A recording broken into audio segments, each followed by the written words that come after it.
Hello and welcome back to the channel. My name is Ben. I'm the RPG Peddler, and today we are going to be checking out Tangledeep. This is a game that I have grown really fond of. It is a roguelite, and it's got a bunch of neat little features. Realistically, it's become one of those games that I just play every once in a while, and when I do, I end up playing for days and days at a time. It's just one of my favorites. So with that being said, let's go ahead and start a new character. Now, this game, if you played it when it first came out, this Shara's story wasn't even there. The developers have added quite a bit to this game.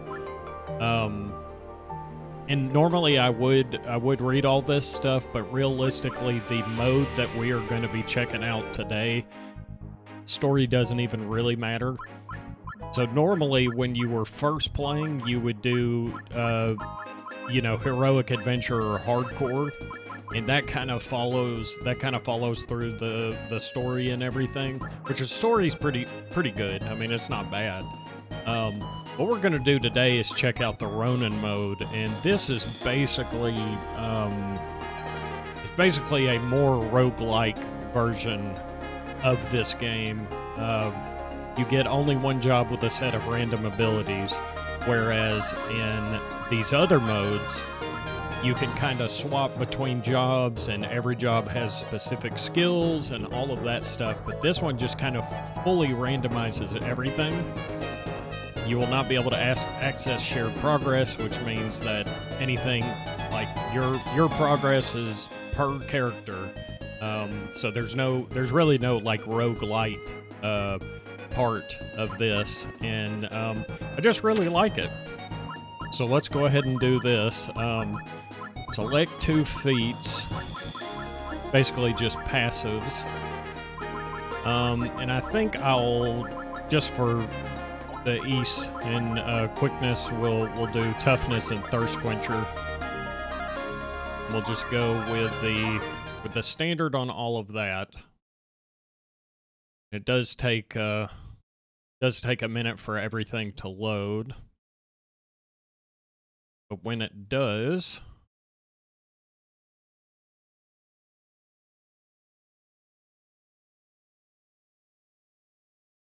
but yeah, always been a huge fan of this game ever since it first came out. I want to say it came out maybe back in 2019.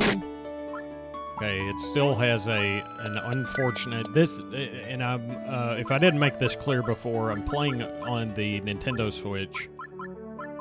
And unfortunately, it has a bug where the footstep sound kind of freaks out when you first start playing, so you gotta adjust it a little bit. Nothing crazy.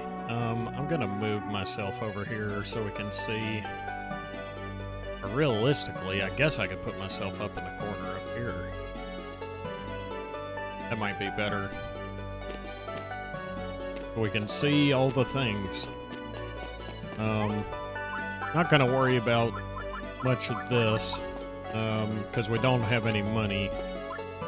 But let's see what kind of abilities we have. Let's see. Vicious Thrust.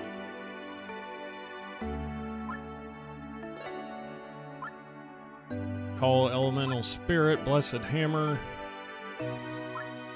Double Down. You take at least this much damage. Attack with a Fire Blast that hits all adjacent foes. Cloak and Dagger. For a bleed.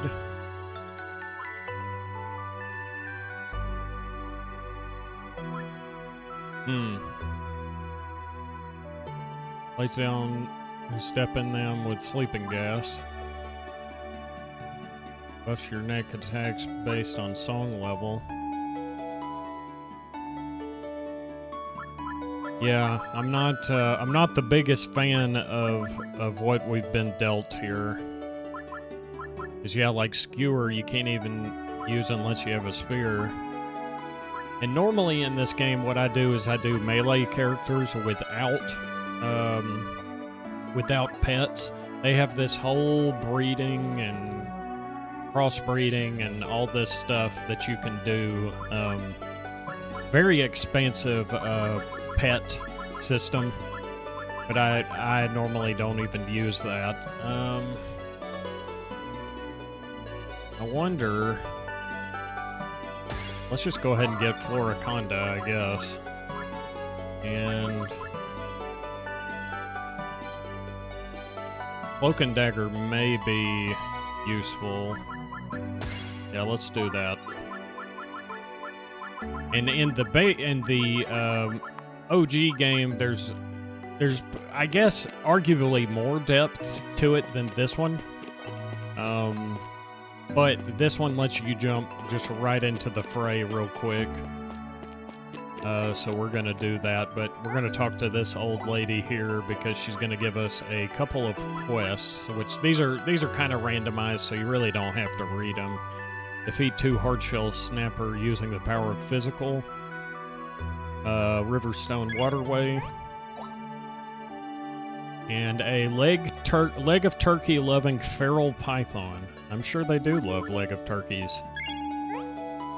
And then we have electric jellies in Cedar Caverns. I don't even think we have a... Yeah, we'll have to come back and get a turkey leg. You can play tutorial floors, but hopefully I'm not going to make a fool of myself and die immediately. But just a beautiful game.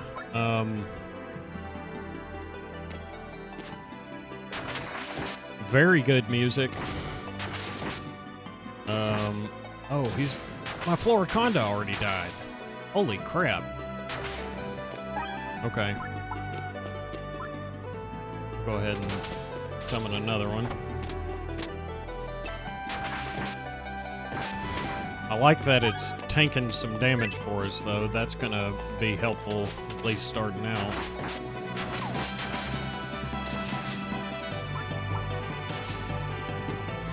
Oh, the cooldown doesn't start until you... That's unfortunate. Maybe...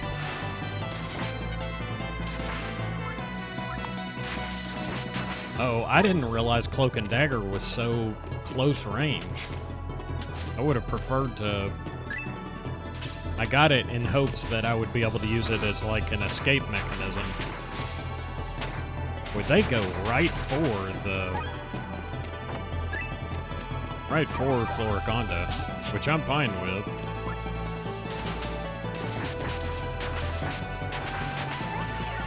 And we got a level up. Go ahead and boost our strength. Oh, it said it did scale. I'm curious if it'll get more health. Holy cow.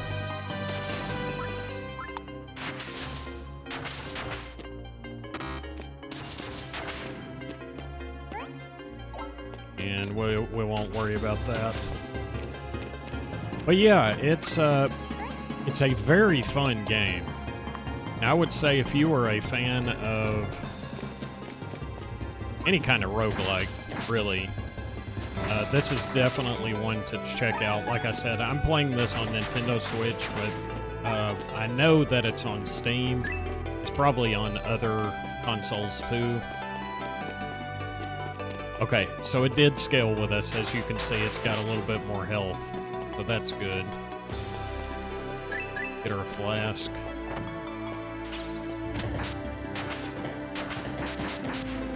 Really, in the beginning, you're just trying to get a base level of weapons and whatnot.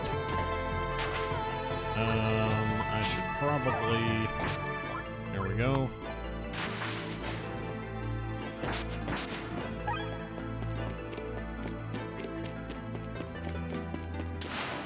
And... Oh, dingus. That's fine. That sucks that the cooldown doesn't start until you're done, or until after they die. Alright, we do have a quest to do.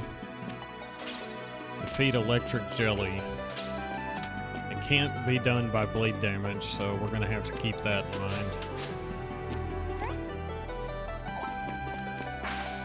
It has these little lore tidbits. I'm of course skipping over them right now because I mean we're really not doing anything with the story at the moment. All right, let's go ahead and get one of these. This could be bad. What is it bleeding from?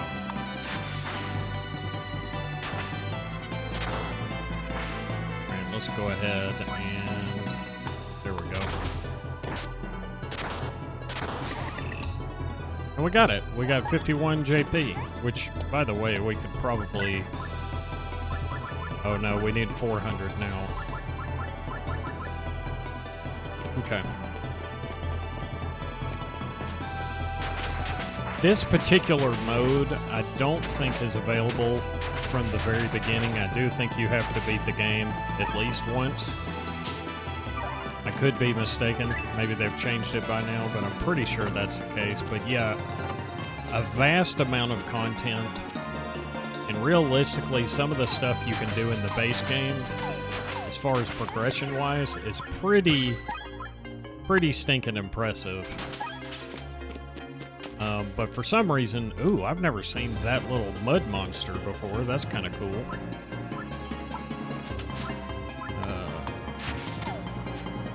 This could be bad.